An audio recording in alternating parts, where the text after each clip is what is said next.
sozinho, não tece amanhã. Ele precisará sempre de outros galos. Um jeito poético de dizer que a união faz a força.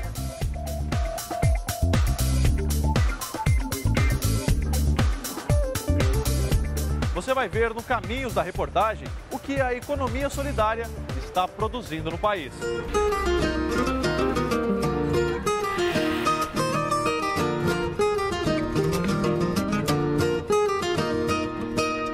Eu sou Marise Alves Prazeres Rodrigues, sou presidente da Cooperativa de Costura Osasco desde o início da empresa. No começo era uma ideia, 33 mulheres e R$200 de cada uma. Nós íamos todos em um projeto da Operação Trabalho. Dentro desse projeto tinha uma parte que nós tínhamos que escolher entre cooperativismo, economia solidária, o mercado de trabalho. E um grande grupo escolheu a economia solidária e o cooperativismo. Mesmo sem saber como que era, sem conhecer exatamente o desafio. E nós enfrentamos e resolvemos escolher o cooperativismo e nisso nós estamos trabalhando, nos estruturando dentro dessa parte. A semente do movimento cooperativista foi lançada por Robert Owen, um industrial inglês dono da maior fábrica de fiação de algodão no Reino Unido do século XIX. Quando assumiu a presidência do negócio, tirou as crianças da fábrica, diminuiu a jornada de trabalho e mandou os trabalhadores para a escola. É dele esta frase: há apenas um modo pelo qual o homem pode ter para sempre toda a felicidade que sua natureza é capaz de desfrutar. É pela união e cooperação de todos para o benefício de cada um.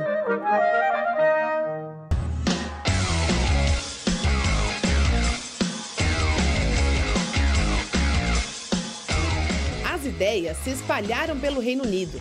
Em 1844, em Rochdale, no norte da Inglaterra, 28 tecelões fundaram uma sociedade que daria início ao cooperativismo moderno. Eles ficaram conhecidos como os pioneiros de Rochdale, quando se uniram para abrir um velho armazém para estocar manteiga, açúcar, farinha, trigo e velas. Uma história que não sai da memória nem das lentes dos ingleses, como este filme, produzido para 2012, o Ano Internacional das Cooperativas, declarado pela ONU. Isso surgiu para valer depois da Revolução Industrial. Só que aí se esparramou pelo mundo inteiro, em todos os países, em todas as atividades econômicas, sociais, culturais, a tal ponto que hoje o mundo tem 1 bilhão de pessoas filiadas à cooperativa. Os 7 princípios da sociedade mudariam o comércio para sempre. Ao longo de mais de 160 anos, alguns foram modificados pela Aliança Cooperativa Internacional, a ACL. O item que prevê educação dos cooperados e empregados sobe para a 5ª posição. E a devolução de excedentes desaparece do sistema cooperativista de hoje. Os empreendimentos de economia solidária são propriedade dos seus próprios trabalhadores, que administram em autogestão o seu empreendimento e devem seguir o que os outros decidiram. Portanto, não há hierarquia. Ninguém manda e ninguém obedece. Como é que é trabalhar sem chefe? É bom, só que você tem que ter responsabilidade, porque não é porque você não tem chefe que você não tenha responsabilidade. Você tem que cumprir as suas obrigações. Se você quer se erguer um dia, você tem que lutar por isso.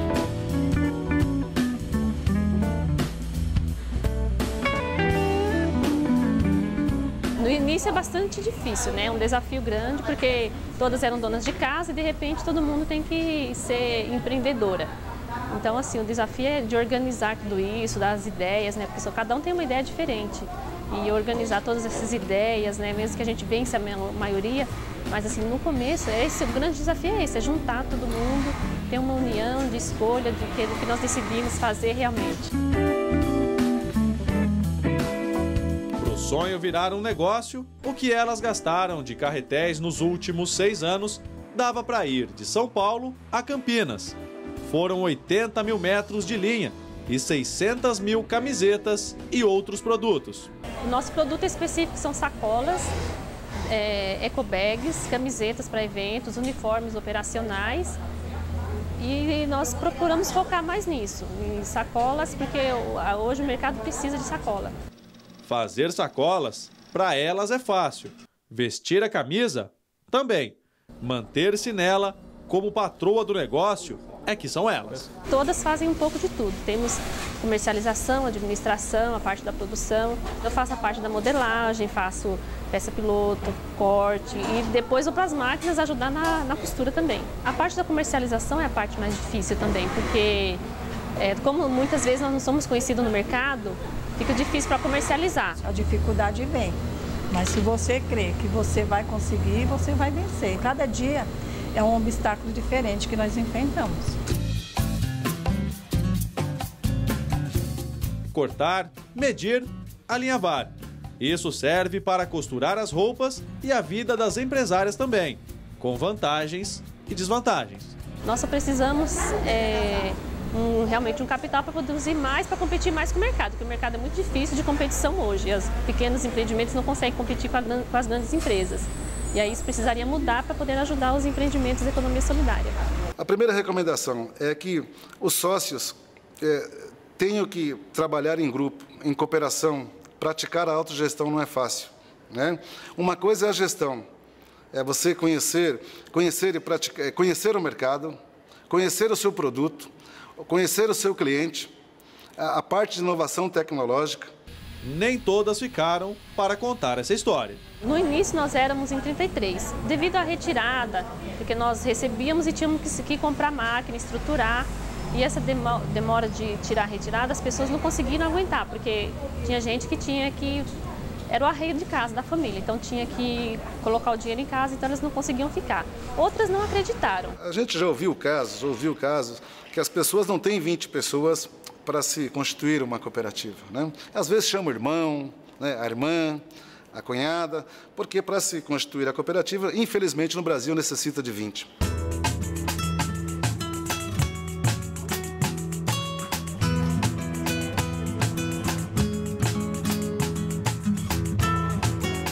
Nós somos uma microempresa, mas o nosso contrato ele é feito em autogestão. Nós somos 6 sócias e não temos funcionários. A gente não tinha as 20 pessoas necessárias, então não podíamos ser formalizadas como uma cooperativa. Então, no momento, o que tinha era a microempresa. A lei cooperativa tem que ser mudada porque a Constituição de 88 eliminou uma série de intervenções governamentais nas cooperativas. Então, a lei tem que ser mudada, mas tem que ser mudada para melhor, não é?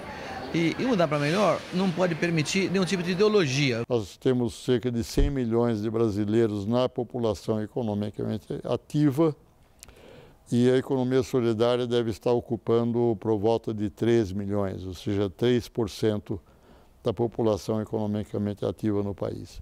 De acordo com o Ministério do Trabalho, o país tem mais de 20 mil cooperativas. Segundo a Unisol, que concentra 700 empreendimentos solidários, poderiam ser muito mais.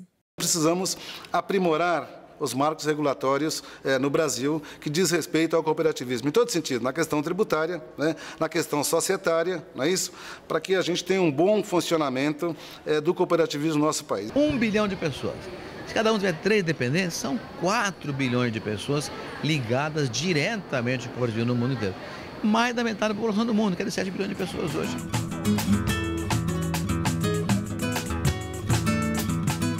Como microempresárias, estas costureiras pagam menos impostos. As taxas são muito altas para a cooperativa, né? Está numa base de arrecadado do fundo do cooperado 11% e 22% da cooperativa. Sendo que como ME, essa taxa varia de 4% a 10%. Fora os 11%, se você recolher.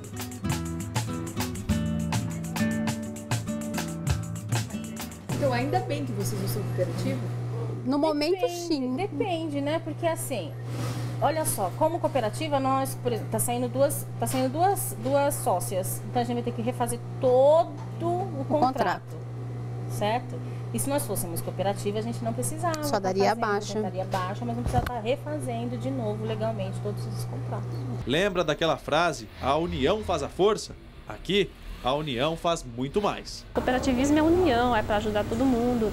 Então uma pessoa sozinha não consegue fazer, então precisa de um ajuntamento. Se eu estivesse sozinha, eu só ia aprender o que eu sabia, eu não ia sair daqui.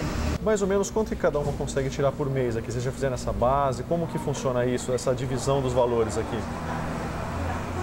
Olha, o mercado hoje em dia, ele oscila muito. Então, por isso, não só aqui na cooperativa, mas tem várias empresas de costura, principalmente, que estão sem serviço. Então, as demandas diminuíram muito. Hoje nós estamos com um valor menor de retirada, mas o ano passado nós estávamos produzindo no arranjo produtivo, a média era de R$800 mais ou menos para cada uma. Quando nós estamos com um serviço bom mesmo, é mais ou menos essa média. Porque se nós estamos numa empresa, tem vários descontos e aqui essa média é em líquido mesmo, né? Quem imaginaria que uma garagem na periferia de Osasco seria o sustento de uma dezena de famílias? Elas acreditaram. Já gateamos, agora que nós estamos começando a dar os primeiros passos, né? Espero que nós vamos correr um dia, né? Que vai chegar onde nós desejamos. Se tiver lucro, nós recebemos o lucro. Se tiver sobra, a gente recebe. Então, é válido. Vale a pena? Sim, vale a pena. E para valer mais, elas querem saber. Nós gostaríamos muito de saber qual seria o segredo para um capital de giro, para a empresa poder crescer rapidamente. Olha, o segredo quando a gente fala em economia solidária é você buscar realmente recursos para o capital de giro e que essa parte ela nunca seja dividida entre as pessoas que trabalham, que seja reinvestida novamente em capital de giro. Nelsa preside uma central de cooperativas que envolve 600 trabalhadores no ramo da tecelagem. O mesmo de Robert Owen, lembra? Dos pioneiros de Rochdale e das costureiras da Grande São Paulo. A diferença entre eles e estes é que os cooperados começam a botar a mão no algodão na origem. A gente está em todas as regiões do Brasil. No Ceará e no Mato Grosso do Sul é onde a gente planta o algodão agroecológico, né? São vários agricultores. No Ceará são 9 cidades onde é plantado o algodão natural e marrom. No Mato Grosso do Sul, em 2011, foi o primeiro ano que plantamos o algodão rubi e verde. E depois disso, então, esse algodão, ele segue para Coopertextil, em Pará de Minas, onde se faz o fio, o tecido. Vem para o sul do Brasil, onde em Santa Catarina e Rio Grande do Sul, a gente faz as peças na Cooperativa Univense e na Fio Nobre.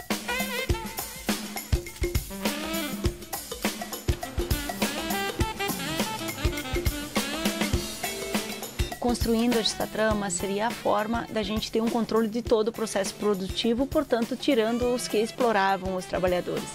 E aí fomos buscar os agricultores, buscamos a tecelagem, a fiação, as costureiras e o mercado também.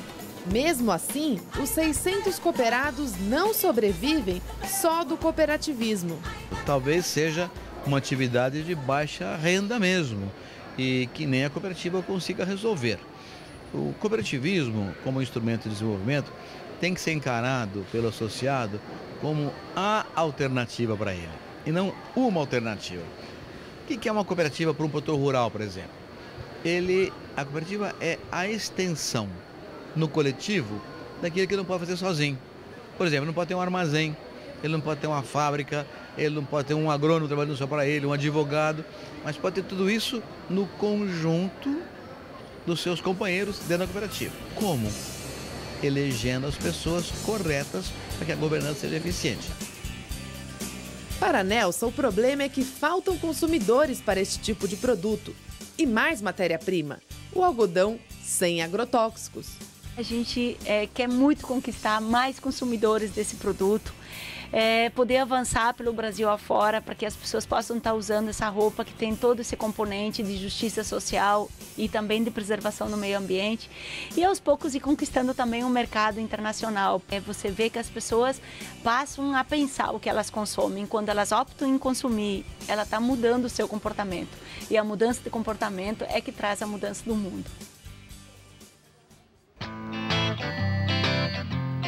Uma ideia que começou lá na Inglaterra há mais de um século e meio.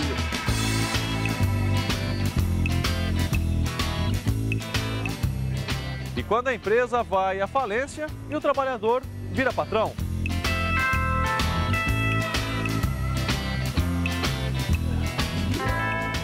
A receita de um bolo que rende saborosas retiradas no fim do mês. Daqui a pouco.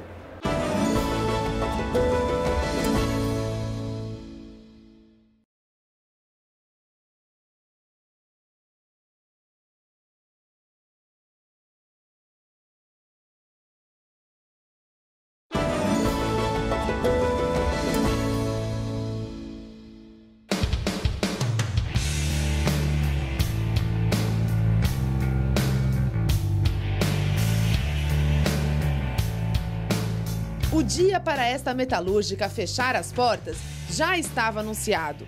Mas os 600 operários se recusaram a dar meia volta e não aceitaram parar as máquinas. De repente eu caio numa empresa, de repente está falindo.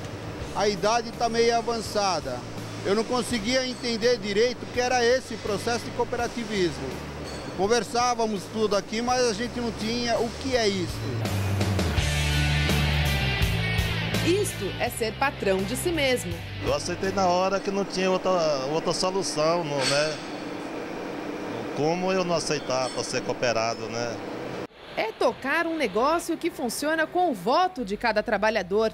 Para isso, emprestaram dinheiro no banco, compraram as máquinas e transformaram a Conforja em Uniforja, que segue fabricando peças para automóveis, ferrovias, máquinas agrícolas e até para aviões. A gente ficava de mês sem receber nada, recebia 70, 80 horas. Desde o começo da Conforja, a Conforja começou a falir, você trabalhava o mês todinho, chegava no final do mês, não recebia nada. Muito difícil. Nossa, aqui é um prezinho, né? Começou que nem uma criança que vai pro prezinho, que quase não sabe andar, e você segura na mão, aí ele anda, daí a pouco você solta, aí ele dá 2 passos, aí você fala, acho que ele dá para ele andar pelo menos 5 passos agora, aí você solta, ele dá mais 5 passos, e aí vai, é uma criança crescendo. A criança está andando e os operários conseguem brincar com as peças que têm. Isso aqui veio de uma firma falida, entendeu? Então o cara fica meio esperto, tem medo de acontecer o que aconteceu no passado, né? Mas até você acostumar com o cooperativismo, é complicado isso aí, né? Não deve ser difícil se acostumar com o faturamento de 200 milhões de reais por ano. Dinheiro que é reinvestido na empresa, dividido em retiradas mensais entre os 300 sócios, mais o salário de 200 empregados registrados em carteira. A pessoa que hoje é cooperada aqui dentro, ela tem uma estabilidade e a vida financeira melhora também bastante. A máquina de uma cooperativa não funciona com os mesmos direitos de um trabalhador registrado. Quem é contratado de acordo com a CLT, conhecido por seletista, recebe um adicional de 30% na remuneração quando tira férias. O funcionário também conta com o 13º salário, o fundo de garantia por tempo de serviço e benefícios, como vale-transporte ou vale-refeição. Mas, no final do ano, os cooperados podem se surpreender com as sobras do faturamento. Você participa diretamente da administração, coisa que uma empresa privada você não tem conhecimento. Você entende como funciona, sem falar nos benefícios financeiros, né? Que você melhora bastante o salário. Você vê o salário de um cooperado, um seletista do mercado aí fora, o cooperado ganha bem mais e ainda tem tipo as participações, né? Ela tem que dar resultado, certo? Quando você tem a sua lojinha, o mês que não deu, o mês que a receita não cobriu as despesas, o que você faz? Você fica com o seu cartão estourado, você não põe gasolina no seu carro, você deixa de passear, você não faz uma série de coisas, você não abre mão de uma série de coisas. A cooperativa é a mesma coisa. E vai explicar em casa depois. Teve vários casamentos aqui que não surtiram, porque o mês você leva R$100, o mês seguinte você não leva nada. Muitas vezes a gente na brincadeira, alguns companheiros chegavam pra gente e diziam o seguinte: a minha mulher tá achando que eu tenho algum amante, porque esse mês eu levei 100, o mês que vem não vou levar nada. A mulher chegava, e aí, você tá dando pra amante? Cadê o dinheiro daqui de casa? Com a sua família, como é que foi para explicar para elas, para sua esposa, para sua filha, que você não ia ter mais salário, que agora ia ser uma retirada, não ia ser uma quantia certa? Esposa nenhuma gosta, todo mês você leva o dinheirinho para casa, né, para chegar em casa sem nada. Aí, dinheiro de bico, você sabe como é que é, né? Nunca é igual você ganhar o salário todos os meses, né? Ela não entendia de cooperativa, e nem eu, né? Então, aqueles que entendiam mais, eu sempre procurava conversar, pedir uma orientação. Aí o que o cara aqui passava para mim, eu chegava em casa e passava para ela, né?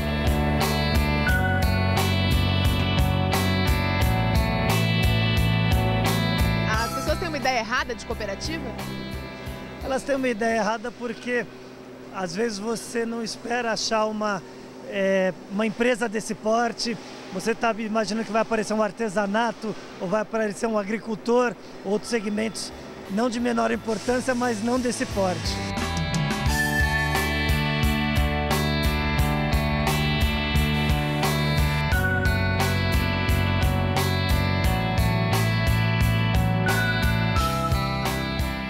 Vamos acompanhar um metalúrgico que é um dos 300 sócios da Uniforja e saber o que mudou na vida dele depois que ele passa os portões da fábrica. A segunda jornada do metalúrgico começa na porta da escola do filho. Tem que deixar os meninos estudar, né? Tem que dar uma educação melhor para as crianças. Vou mostrar para vocês minha residência que eu moro. Vamos chegar, hein? Fica à vontade. Pode fechar aqui? Pode fechar.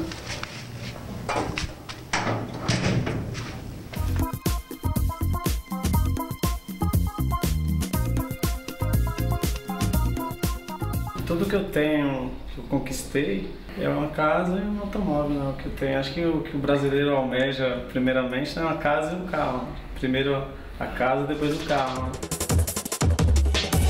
Aqui é a garagem, ainda falta terminar, né?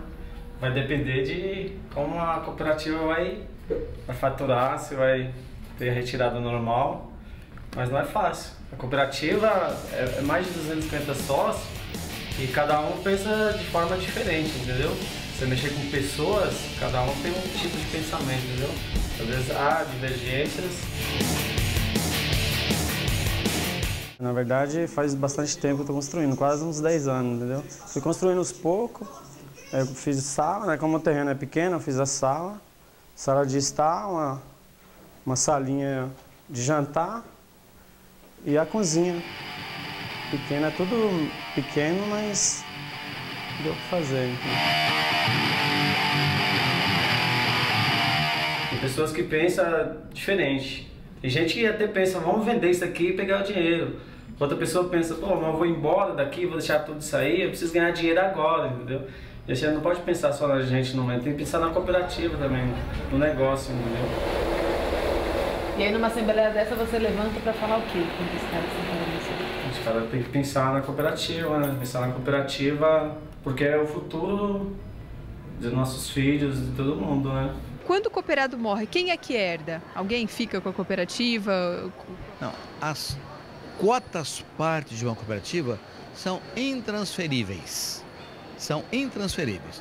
No caso de herança, aquele que falece pode determinar no seu testamento que as suas cotas partes fiquem para os seus filhos. Então não é uma transferência, é uma herança direta de um patrimônio que o pai deixou para o filho. A cooperativa foi montada não para a gente, é um projeto para o futuro, né?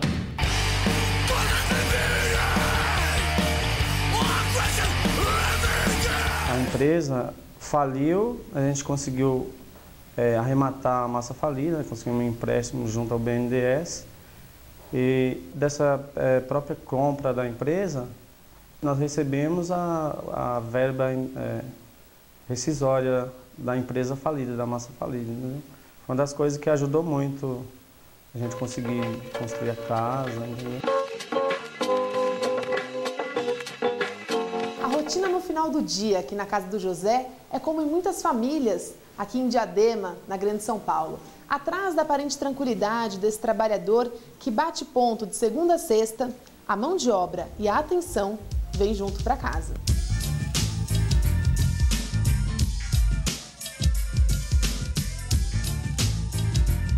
Se você é empregado, você fica com medo de ser mandado embora, né? Preocupado de ser mandado embora, ficar desempregado. E na cooperativa não, você fica mais preocupado com o negócio em si, com o mercado, entendeu? Começa a subir o dólar, você já... É coisa assim, da empresa mesmo, né? Você já fica preocupado com a empresa em si, como que está indo, né? O faturamento diário, o mensal, entendeu? Anual, se vai dar sobra ou não.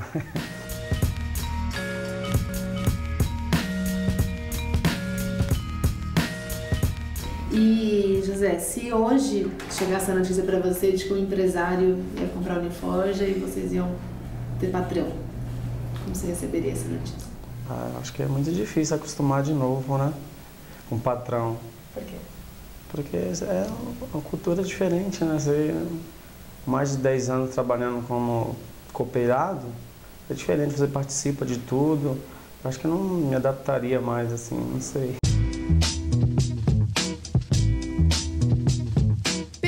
menos 67 histórias como as de José, Adriano e João se repetem na engrenagem da economia solidária. Um projeto de 10 universidades está mapeando as fábricas recuperadas por trabalhadores. Os relatos que eu ouvi é que os conflitos existem como em qualquer empreendimento, não é mil maravilhas, mas os principais relatos dizem que a relação entre os trabalhadores, por mais que sejam às vezes mais conflituosas, porque eles têm que discutir questões que antes não discutiam, elas são mais amistosas também. E antes, o operador da máquina que estava acima dele, ele, digamos, foi para ser o ajudante, ele tinha uma resistência em ensinar o trabalho a ele porque tinha medo de que ele o superasse e tomasse o posto. Nessas empresas essa coisa não existe, porque na verdade se ele ensinar para um operário aquele trabalho dele, ele na verdade vai ter um ajudante que vai desafogá-lo no ambiente de trabalho.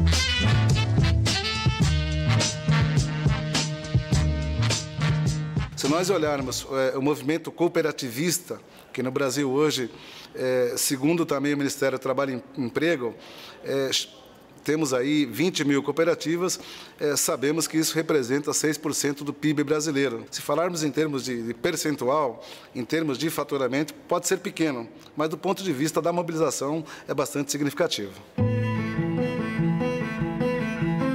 E quando o dono da fábrica faz uma gambiarra e transforma a empresa em uma falsa cooperativa, a chamada Coopergato? É mais um fator negativo dentro do sistema de cooperativa no Brasil, né? O falso cooperado é um empregado, ele trabalha com subordinação em caráter não eventual oneroso, recebendo ordens de um tomador de serviços, e a cooperativa simplesmente intermedia essa prestação de serviços. Para o quê? Para deixar esse cooperado sem registro na carteira e sem os direitos trabalhistas. O empregador avisava os seus empregados, olha, a partir do dia 1 agora do mês que vem, vocês vão deixar de ser meus empregados, eu vou mandar todo mundo embora, eu vou pagar o que vocês têm de direitos, mas vocês não param de trabalhar para mim, vocês voltam trabalhando agora como membros da cooperativa ABC, vocês se inscrevem e continuam trabalhando e ganhando a mesma coisa que antes. O que ele não explica é de que eles deixam de receber férias, deixam de receber o 13º salário, deixam de receber as horas extras e assim por diante. O Ministério Público do Trabalho tem que agir firmemente. O Ministério Público do Trabalho não é um Ministério Público mais estruturado que o Brasil tem. Realmente, a nossa atuação é forte, porque nós somos especializados na matéria, mas realmente é uma atuação que tem que ser conjunta de toda a sociedade, né? Sindicatos, Ministério Público, verdadeiros sindicatos, né? E se interessar por não manter a informalidade no trabalho, porque isso gera muitos prejuízos ao trabalhador, principalmente em uma área muito sensível que é o meio ambiente laboral. Esse é um tema um pouco mais complexo, porque exige uma revisão da legislação, caracterizando claramente o que é cooperativa de trabalho, inibindo a possibilidade do gato fazer essa safadeza, usando a boa-fé de cooperados inocentes, e também impedindo que a Justiça do Trabalho desmanche uma boa ideia, porque tem maus usuários dessa boa ideia. Muito gostoso, pão da Coop Socialista. Boa tarde, minha amiga, boa tarde, tudo bem? Eu quero R$2 de pão, aquele doce e aquele de sal que eu tanto gosto. Tudo bem com você? Tudo bem, e você? Tudo ótimo. O pão daqui é bom demais, hein? Eu moro aqui há 11 anos, mas gosto do pão daqui, é o melhor da região. E você vem todo dia? Quase todo dia, né, amiga? Eu sempre no Bom Astral aqui, o pessoal atende muito bem, eu gosto muito. De 0 a 10 eu vou dar 9,9, tá bom? Isso, tá ótimo. Todo mundo em casa, né? Tudo. A comunidade aqui, todo mundo é bem-humorado, né?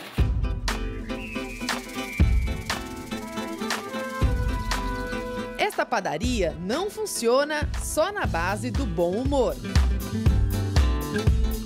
Ela já começa umas 2 horas da manhã. Porque 5 horas da manhã, 4h30, já tem pão para ser entregue nas empresas. 6 horas a gente abre a padaria. Então a gente fica atendendo a comunidade. Mas antes disso é as empresas, café da manhã.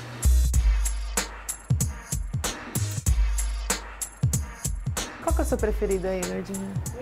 Você que tá há 7 anos olhando pra cara desses salgados. Esse pãezinho aqui, uma manteiguinha quente. Eu vou tirando ele do forno, passa uma manteiguinha, uma delícia você mastigando, né? Fica bem crocante e fica muito gostoso. Os 4 trabalhadores e sócios da cooperativa em Diadema, região metropolitana de São Paulo, administram a cooperativa há mais de 7 anos. O resultado está saindo do forno. Hoje, eles vendem mais de 3.000 pães por dia. Agora eu vou assar o pão, que daqui a pouco esse pão já não dá mais. No começo eram 20 sócios. A maioria desistiu logo no primeiro ano. Quem ficou, botou a mão na massa, fermento na receita e não se arrepende. A gente entrou com pouca coisa aqui dentro. Então a gente precisava de muita coisa, de mais forno, de mais massa, uma maceira maior para 50 pães, carrinhos, modeladora. Então a gente teve que investir no começo nosso dinheiro em material de produção e maquinário. E muita gente não, eu vou começar, vou ganhar dinheiro, bastante dinheiro. Você não ganha muito dinheiro no começo, se você quer manter o negócio. Os outros pensaram que eles iam chegar aqui e iam ganhar milhões por dia, né? E não é assim. Cooperativa é até mais difícil para a gente trabalhar, porque o imposto é maior. Uma microempresa, o imposto ao invés de chegar a ser 5%, 6%. A gente como... Na cooperativa é quanto? 18%. Coisa que o governo podia estar ajudando a gente. Houve uma reforma tributária das melhores, das mais justas no país, que foi a aprovação da lei do Super Simples. As cooperativas foram excluídas dos benefícios dessa lei, sobre o motivo de que já teriam um sistema tributário privilegiado. Esse privilégio que as cooperativas realmente têm é não pagar imposto de renda, porque não tem lucros. A renda de um empreendimento é o lucro. E as cooperativas simplesmente não visam lucro. A cooperativa é uma empresa. É uma empresa, por isso que ela tem que ter viabilidade econômica, tem que ser necessária. Agora, o cooperado se filia à cooperativa para buscar lucro para ele. O serviço que ela vai oferecer a ele, com tecnologia, com insumos, com planejamento, com crédito, são serviços que permitirão a ele melhorar o seu lucro e atender ao objetivo da doutrina, que é corrigir o social através do econômico. Então, o lucro é uma necessidade do cooperado, não da cooperativa. Dê asas à imaginação. Se a empresa ela não for criativa e ela não gerar inovação, ela falece, ela está fadada à morte. Economia criativa é um negócio que depende daqui, ó. O conceito de economia criativa não tem 2 décadas, é um conceito muito novo. Daqui a pouco.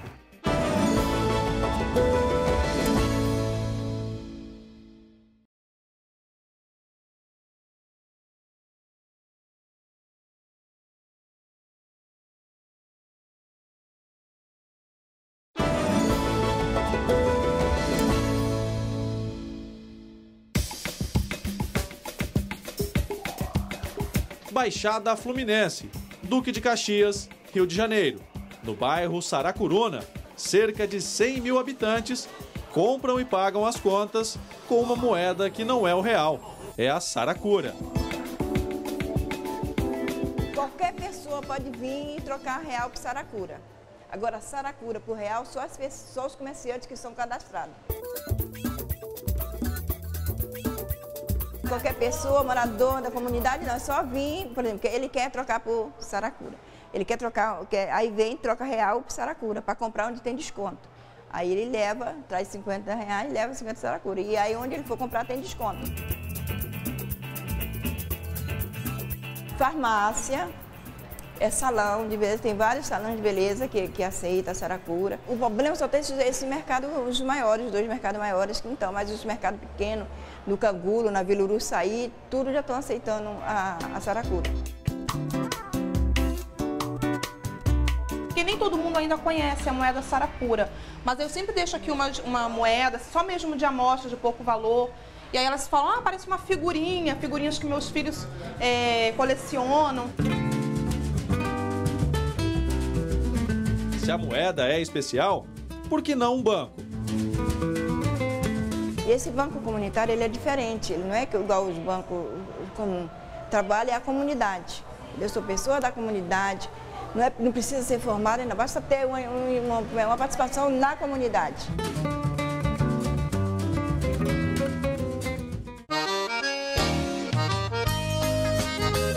Chamo Genalto Carvalho de França Filho, professor da Universidade Federal da Bahia. Minha morena, venha pra cá, pra dançar shot, se deite meu cangote, pode cochilar. Os bancos comunitários se constituem a partir, primeiro, de um processo endógeno, de algo que ocorre nos territórios, nas comunidades, em geral, comunidades carentes, de baixa renda, enfim. Depende, portanto, muito de uma dinâmica local de mobilização, de um processo que deve acontecer no território, a partir das próprias pessoas desse território, mas evidentemente que esse processo é acompanhado de uma dinâmica institucional maior, através de parcerias institucionais. Já existem centenas de moedas complementares no Brasil. O primeiro banco que teve sucesso na comercialização desse dinheiro alternativo virou referência. Chamado Banco Palmas, né? Uma experiência hoje relativamente bem conhecida no Brasil, sendo muito difundida, uma experiência de já 15 anos. Ela foi constituída num bairro, uma periferia de Fortaleza.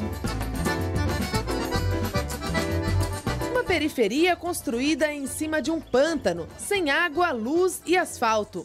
Os moradores conseguiram as melhorias e outro problema: as despesas com a conta de água potável, de energia elétrica.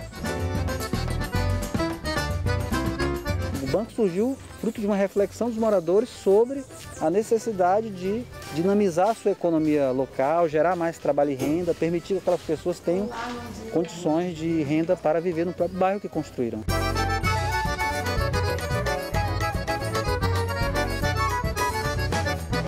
Eu sou agente comunitário e sou agente de crédito também, que faço a pesquisa nas casas. Por enquanto, nós estamos emprestando até R$400.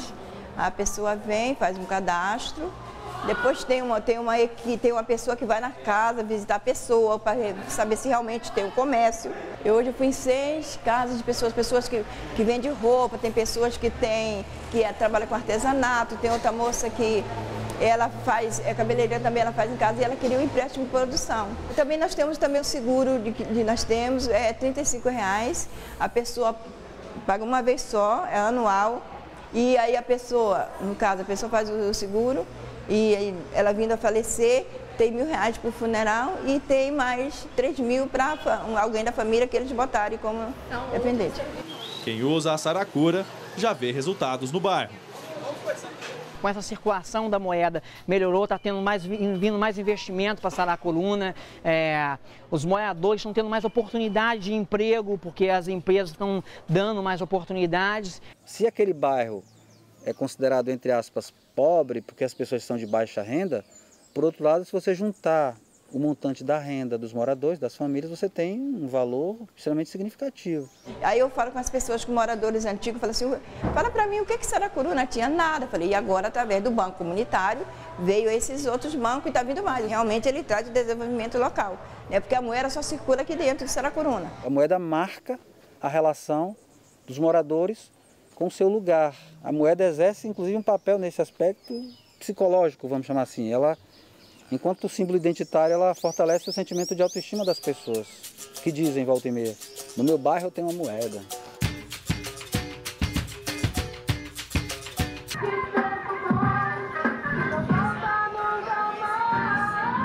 Fora do Eixo, no início, foi bem essa questão geográfica em cima dos polos, né? O Eixo Rio-São Paulo. A gente estava fora desse polo, a gente estava à margem disso. E o princípio do Fora do Eixo era bem esse, né? A gente construía um processo alternativo.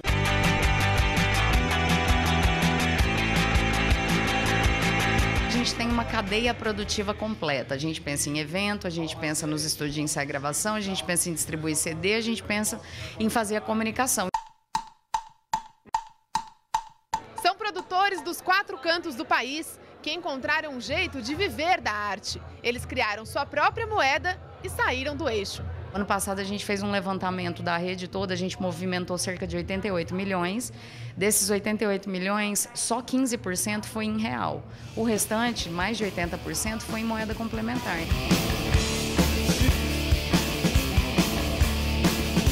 Eles vivem do projeto, mas não têm salário. Eu só chego para a Lenissa, por exemplo, que é gestora do banco, ou para qualquer outra pessoa que esteja cuidando disso, e falo, ó, eu queria comprar uma camiseta, tal, queria comprar um tênis, estou precisando. Ela fala para mim, ah, beleza, pode ir lá, pegar o dinheiro que você precisa e comprar. Ou então, Gabriel, segura um pouco, esse mês a gente está com a grana curta, mês que vem vai cair uma grana. No momento que a gente consegue enxergar além do dinheiro, em real, a gente começa a ter soluções criativas. Por exemplo, você tem seu trabalho de jornalismo, você tem uma expertise disso e eu confecciono cadeira. Eu preciso em algum momento eu preciso do seu serviço e você precisa da minha cadeira, então a gente troca. O bom é que você não tem que pagar para entrar, você vem, você vê que é bom, você dá o quanto você acha que vale, né? Você busca as parcerias, você está disposto a trocar. Por exemplo, a gente define o nosso principal lastro da moeda é a disposição. Você acaba achando legal e tem mais vontade assim de colaborar com o lugar, porque você quer que continue, né?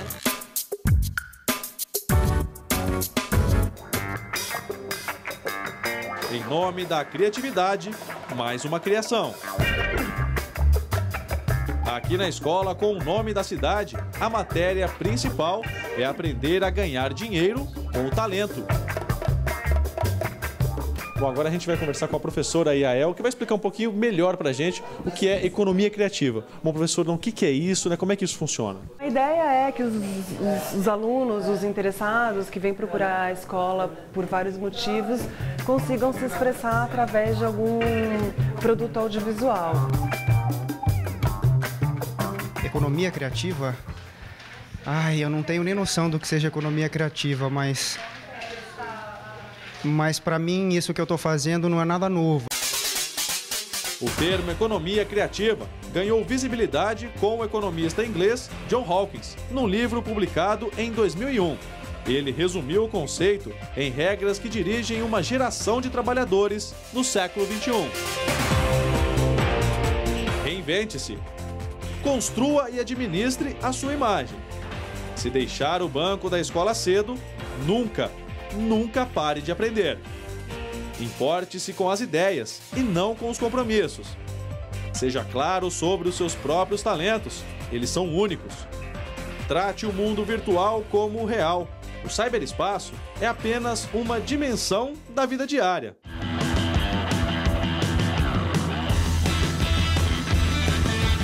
Ah, e dance, como se ninguém estivesse olhando.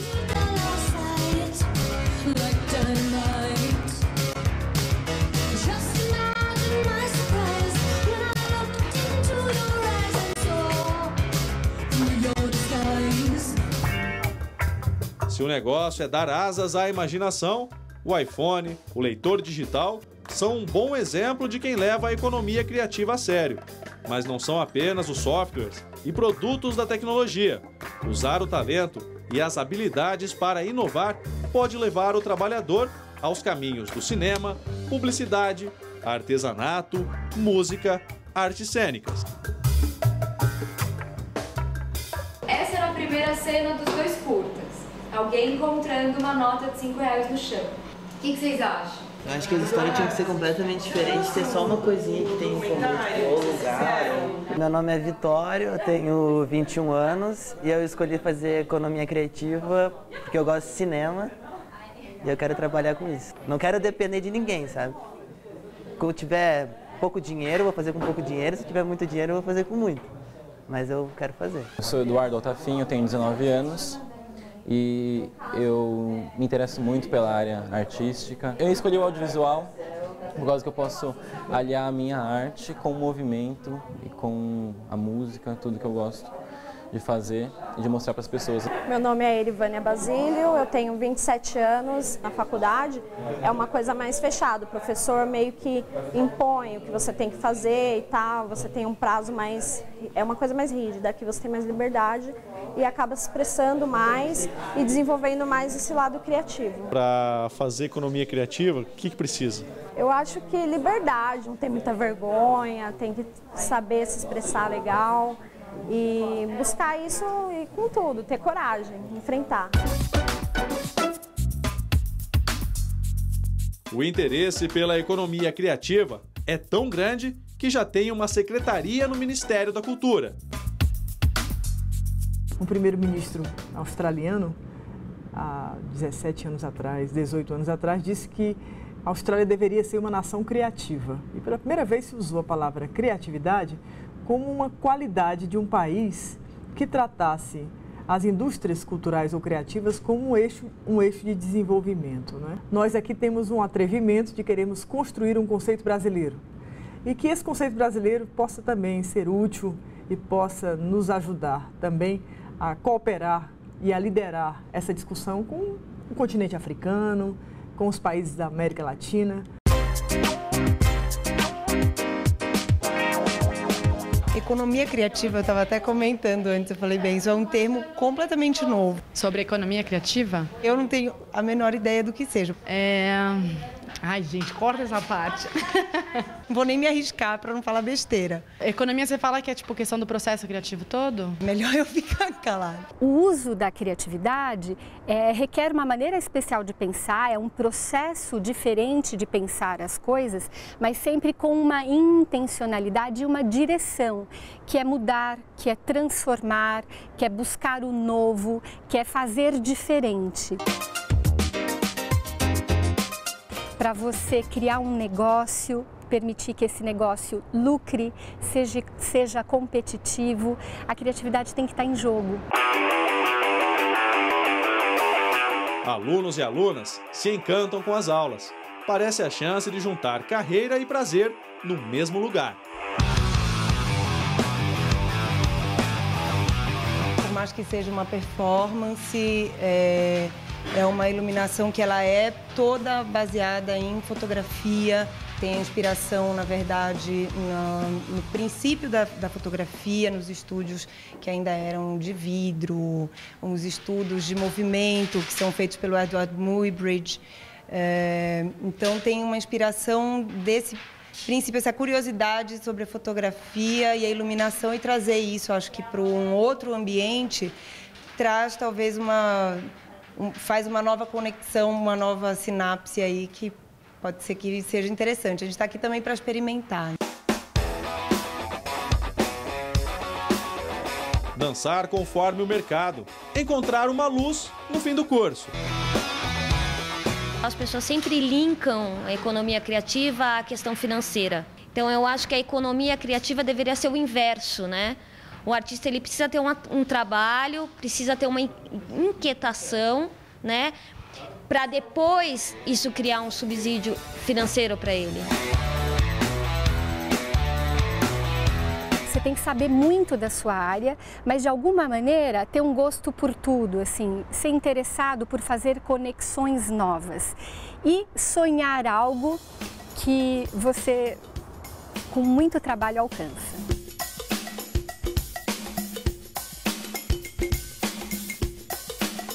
Uma dica importante seria, diante de um problema, sempre gerar muitas possibilidades de solução. E muitas vezes a gente passa por um momento de não saber o que fazer. Fala, putz, e a resposta, não é? Esse momento se chama incubação. E os processos intuitivos, eles são conectados ao inconsciente. De repente a gente fala, vamos jantar fora? Vou deixar esse problema de lado. E aí estou jantando contigo, vem uma ideia. Agora, é claro que uma boa ideia, ela não garante um bom resultado, porque aí tem uma outra trajetória, que é o processo de elaboração dessa ideia, para ela deixar de ser abstrata e se tornar um produto, se tornar um serviço e atender aquele problema. O Brasil tem um lugar para ocupar. E para ocupar esse lugar, nós precisamos construir conceitos e enfrentar algumas questões de natureza das referências teóricas sobre o que é que nós estamos chamando de economia criativa, ou na verdade, o que nós estamos chamando de uma nova economia, de um novo conceito de economia. Eu acho que uma boa pergunta é essa, porque nós estamos no século XXI em busca de novos significados para o desenvolvimento, porque o modelo de desenvolvimento do século XX é um modelo decadente e que chegou a um esgotamento.